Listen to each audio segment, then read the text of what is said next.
पास एक सीरीज है और इस सीरीज को आप लोगों ने ई तक शो करना है, ठीक है, कि पूरा का पूरा सीरीज किस चीज की बराबर है, ई की बराबर है। प्रीवियस लेक्चर में हमने इसको डिफाइन किया था, ई पावर एक्स का ये जो सीरीज है ई पावर एक्स के बराबर है। वहां पर आपके पास ये एक्स था, x by 1 factorial, x by 2 factorial, x by 3 factorial.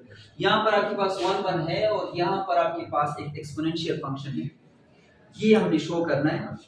अगर आपको ये सीरीज शो करनी है तो जो एक्सपोनेंशियल फंक्शन है वो उठाना है, और फंक्शन आपके पास क्या है, क्वेश्चन के मुताबिक फंक्शन है आपके पास ई पावर एक्स। मतलब ये हुआ कि आपके पास जो फंक्शन है f(x) = e पावर x। और अगर आपको मैक्लारन सीरीज यूज करना है तो किसी भी सीरीज के लिए जो मैक्लारन थ्योरम है, जो सीरीज बनेगा वो कुछ इस तरह से बनेगा कि f(x) = हाँ बताएं मुझे कोई किस चीज के बराबर है,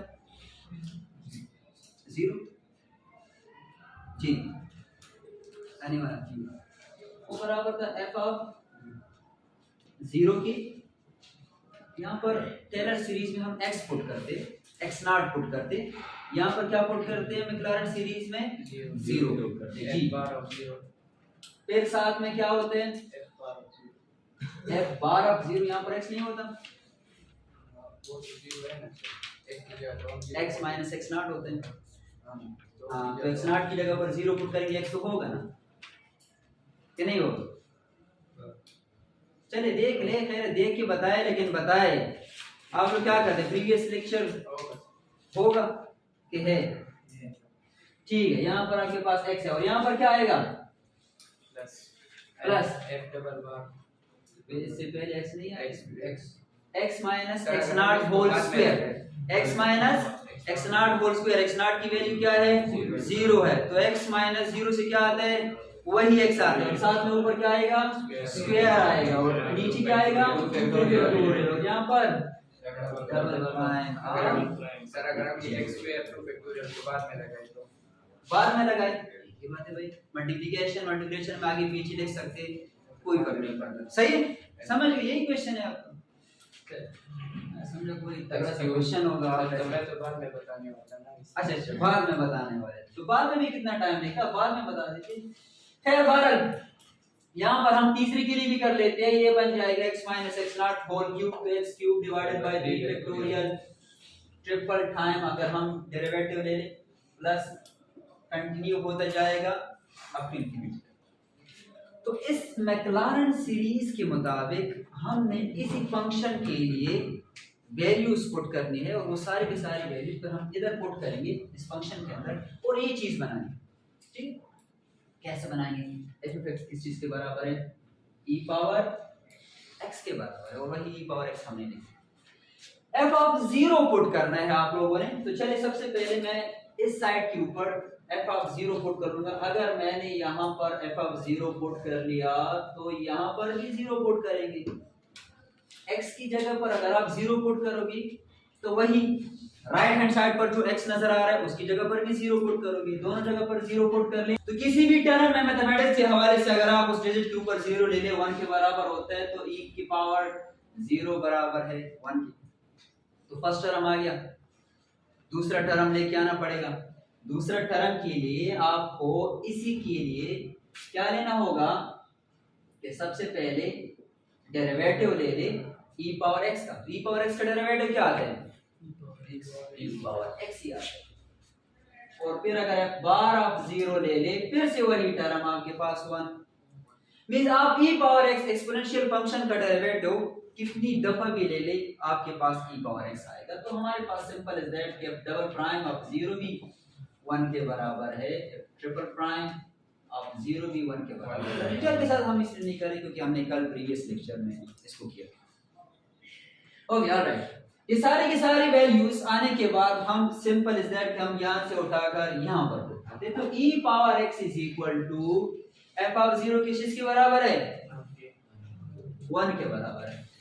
थोड़ा आवाज निकाला करे भाई, नाश्ता किया कि नहीं किया, 1 के बराबर 1 के बराबर है।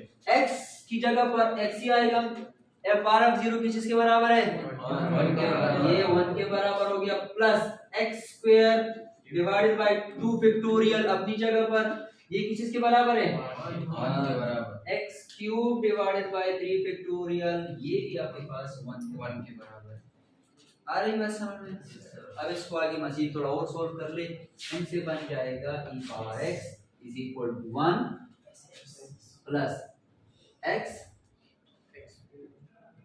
x square by 2 factorial 1 1 multiply होते जाएंगे तो ये आपके पास वही टर्म आ जाएगा 3 factorial up to so on.